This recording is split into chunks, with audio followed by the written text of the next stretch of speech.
RP Show continues on Game Plus TV and Silver State Sports. By the way, your teams, the biggest stories. Join Mike Davis and Mariah Janos live at 2 p.m. daily here on Silver State Sports as they tackle the biggest stories in Vegas sports. Well, I'll tell you what, Mark Steven, the voice of the Calgary Stampeders, the viewers very excited to have you on today. I don't even have to ask you any questions. They all got a ton for you already. But the Calgary Stampeders, the Calgary Flames, Mark, active ahead of this deadline. Mackenzie Weegar going to Utah. Big package coming the other way. Clearly the Flames aren't done. How's it going over in Cowtown? Well, I think it was disappointed to see Mackenzie Weegar go. He certainly was a very respected player, and last year I think he was pushing for a berth on the Olympic team. But I think maybe it's just time to keep retooling. This team is not going anywhere.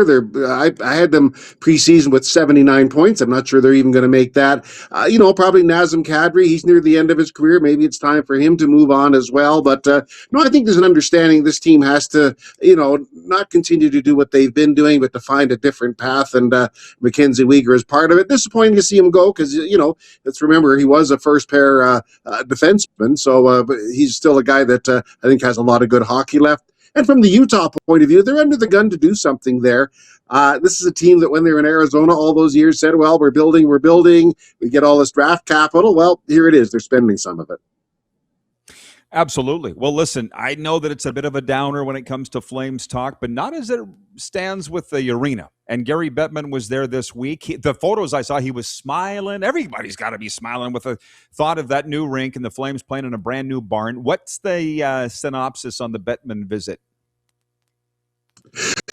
Well, two things. He went to a building that is on time and it's on budget. Part of it is planning. We've also had a really remarkable winter here, so they can do a lot of stuff and get ahead on some of the stuff that they've been doing. Gary Bettman, he was well received. He had lavish praise for it.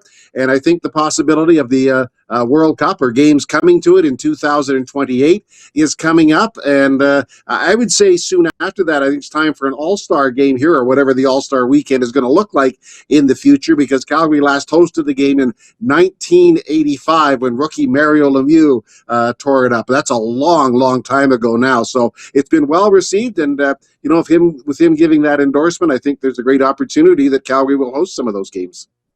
Well, it was a brand new arena back then, and here we are 40 years yes, later. It was. Right, Mark well, Steven, that's the issue, voice. Yeah, this voice of the CFL's Calgary Stampeders. David in Winnipeg wanted to know how, and me too, how is the construction of the rink coming along? I was in Calgary this summer, but I never made it downtown. How's it looking? Oh, just fine. It's really, it's kind of neat. You can start to see stuff coming out of the ground, and you can see, where things might go. And there's a lot of arches and beams that are up, so it looks like it's well on track. It's kind of neat to watch it come out of the ground like that. But no, it's right on schedule, and every reason to think it'll be open for September of 27, barring something completely unexpected. But it looks really nice, and it's just kind of cool. It's no longer theoretical. It's actually kind of there and coming out of the ground. So it's really exciting.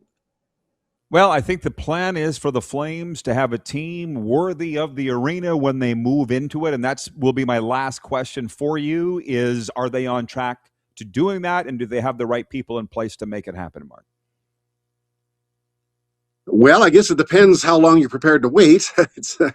I know what they're doing. They're trying to accumulate draft capital and also get younger, because, there'll be a younger player that'll slide into Weegar's spot on the roster, for more full-time duty, Briskevich. But I'd like to think they've got a path. I think they're trying to steer clear. I know they are, and I kind of agree with it with the Buffalo Sabres model. I mean, it's wonderful the Sabres are in a great playoff spot today, but they've had decades of nothing. And, even San Jose was really far down. They're not prepared to go down all that far, right down to tearing it to the studs. So I think they've got a good plan. We're younger players and picks and hope they mature, and we'll see how it goes. But it's not going to be easy, and it's not going to be quick.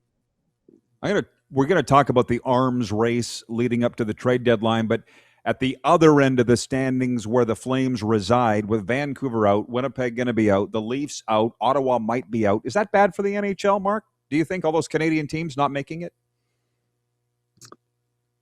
I don't know how bad it is for the NHL. It's bad for the Canadian NHL side, but for the NHL as a whole, they don't really move the meter, those teams, most of them. And I don't think the NHL is particularly worried about it. But, it's a troubling sign for Canada that it seems almost certain we'll go another year, 33 years now, without a Stanley Cup in Canada by a Canadian team. I mean, some teams have taken a shot. Edmonton, the Flames did a long time ago, and so did the Canucks. But no, it hasn't been a good year for the Canadian teams, and I don't know it's bad for the NHL. Well, I'm not prepared to say it's bad for the NHL, but they are losing revenue because those teams do produce a lot of revenue. I mean, I think I saw a survey last year that Edmonton is in like the top 5 for revenue, and it's far from a top 5 market. So yeah, there is some consideration, but I don't think the NHL is too worried. They just want the best cup.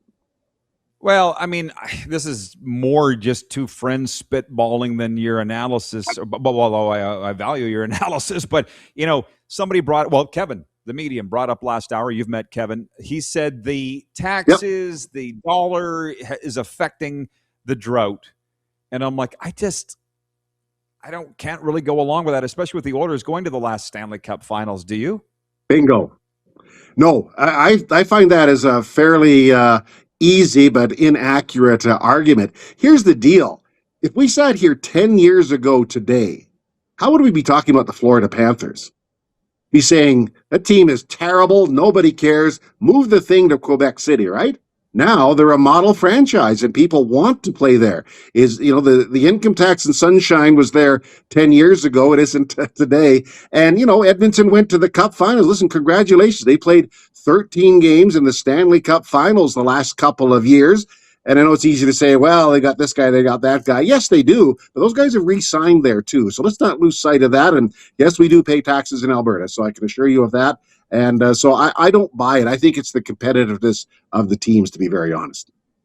Oh, by the way, trust me, I got the CFL talk coming up here with you. Of course, I don't bring on the voice of the Stampeders, and I'm not. But it came up, what was going on in 1999, the last time the Hamilton Tiger Cats won the Grey Cup. I don't need to tell you, Ralph Klein was your premier.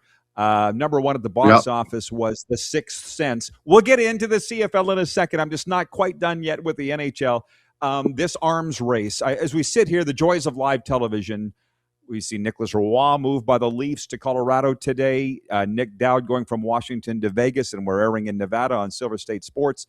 You enjoy this arms race? Who do you think is going to be left standing in June? Well, sure, I love it. It's great to be, just a fan or enthusiast of hockey to see what's going on. And as I sit here today, I don't see a clear-cut favorite for the Stanley Cup. I see some good teams, some very good teams. A lot of them. Dallas came through here. Colorado's a very good team. Good teams in the East. But I don't see a clear-cut favorite. So I think it's going to be pretty exciting going down the stretch here with the teams trying to jockey, because a lot of teams will think this is their year. And they may be right. But I don't see an absolute clear-cut favorite for the Cup right now. No, our poll question today is, which conference will the Stanley Cup winner come from? And 68% are saying the West, but I think that's because our audience is very heavily Western skewed. But the one thing about the NHL, unlike the CFL and in some cases the NFL, maybe it's a hockey versus football thing, but teams that steamroll the regular season don't always go on to win the championship in the NHL. And that's what Colorado's been doing, but I wouldn't sit here today and say they're in any way a favorite or a top favorite to win. I agree that, the President's Cup curse, I think they call it, right? Just ask the Winnipeg Jets. I mean, they were there last year. So yeah, it's a tough call. You want to get your best playoff seeding, but getting into the playoffs, you still got a lot of space to go, a lot of games to play. So I don't know what the best approach is, but gunning for number one has not been a path. The two aren't linked. No. Okay. Well, okay. So to the Canadian Football League, because the viewers are dying to hear your thoughts on it. I know you're dying to talk about it. Let me start here. I feel Hamilton, I think, has won free agency in the CFL. A lot of people say Edmonton and Ottawa. There are those that say Calgary did, because you retained the top guys and you're very strong coming back. Are you in that camp? Well, I think certainly Calgary came out stronger or better. They did make a priority to keep people in house. It all started Clark Barnes and the fine Canadian receiver, and also Dedrick Mills was signed very, very early, and a bunch of other guys have stayed with the Stampeders. They haven't lost a free agent. In other words, a player wasn't stolen from them. Of the players they put on the market, some have retired, and nobody's been signed just yet. That may change, but it hasn't. And, let's not forget, they had sort of I'd put in quotes, bonus free agent signing with Reggie Begelton, because he didn't play much last year. A really talented all-Canadian, all-CFL receiver, but he played in the first game and a couple plays in the second, and that's it.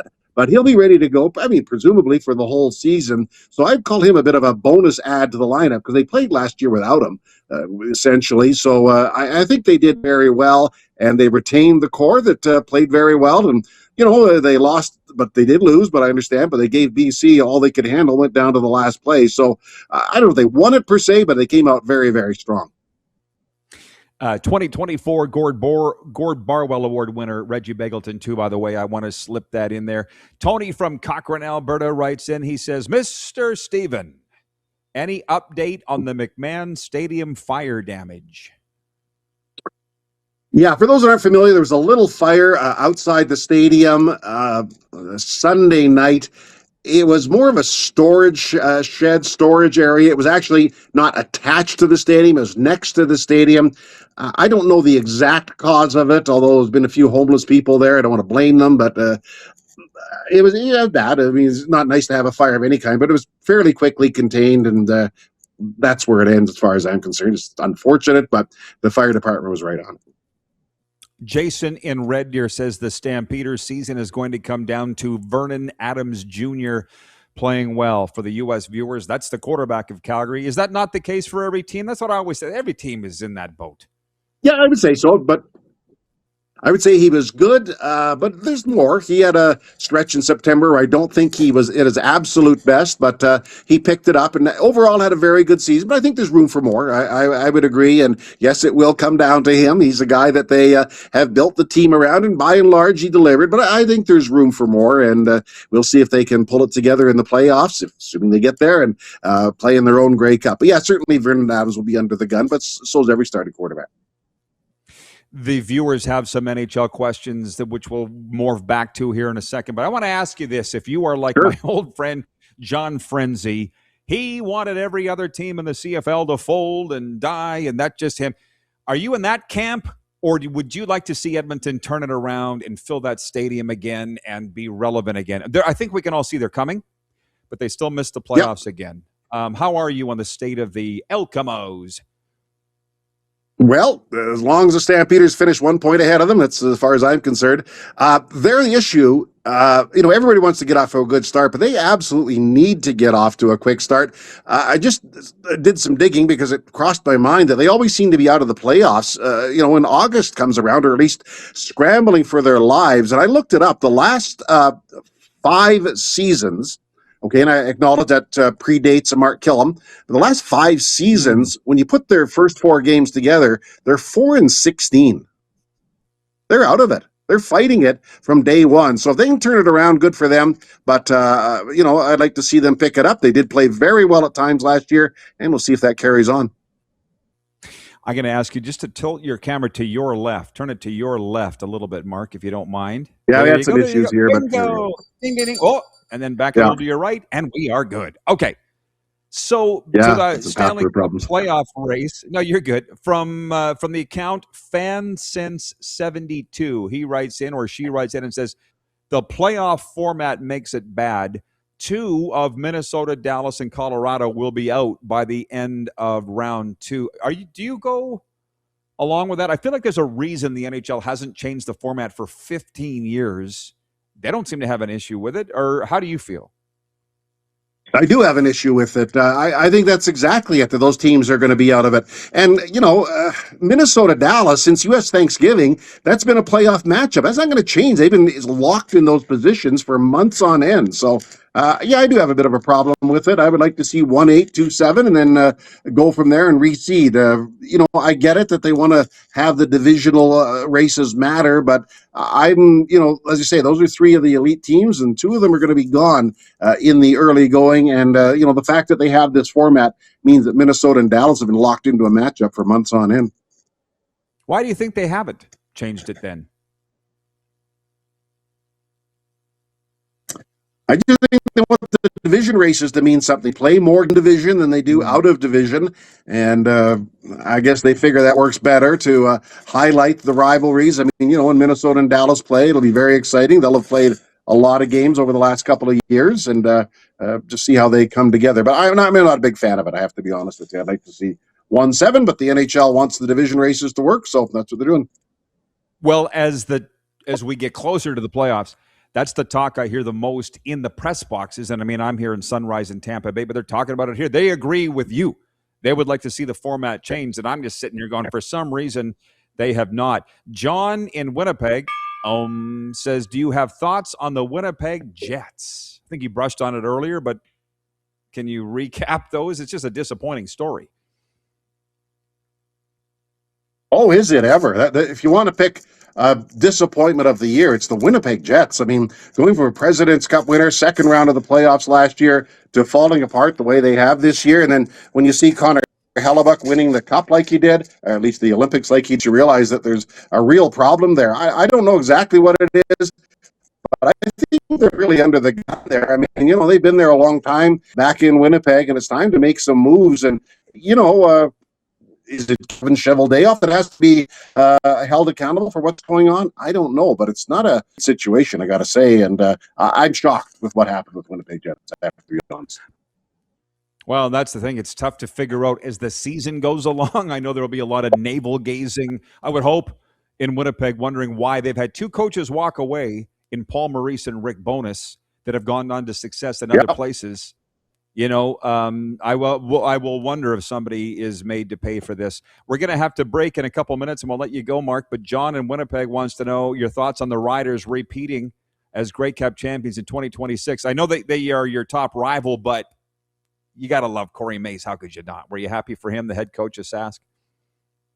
Oh, yeah. No, I think they're certainly right there with it. But like every championship team, they found out that success comes with a price, right? I mean, I think they'll badly miss A.J. Allen, if you want my opinion on that. And Robustelli had a fantastic game, the receiver, against the Stampeders, and now he's an Elk. So I certainly regard them as very much a threat to win the Grey Cup again. But it's going to be difficult because you lose players because of the circumstances surrounding. Everybody wants a chunk of the action if you win the Grey Cup.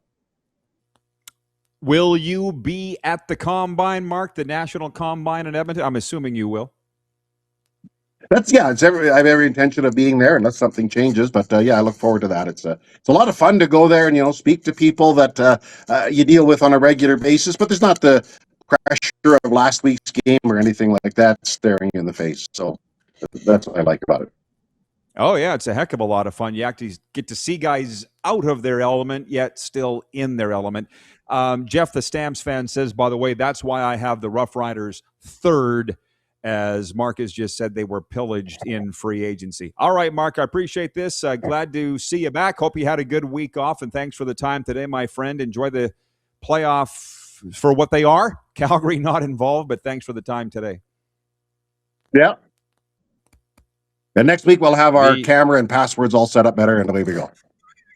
You're good. All that matters is the sound as far as I'm concerned. There's a couple of radio guys sitting here talking right now. The Hall of Fame voice of the Calgary Stampeders, the longest-serving voice of any team in the Canadian Football League, Mark Stephen, joining us from QR Calgary. We'll be back in a moment with a sports update and viewer takeover the rest of the way. You're enjoying the RP show here across Nevada on Silver State Sports, and as always, across Canada and 33 states on the Game Plus television network.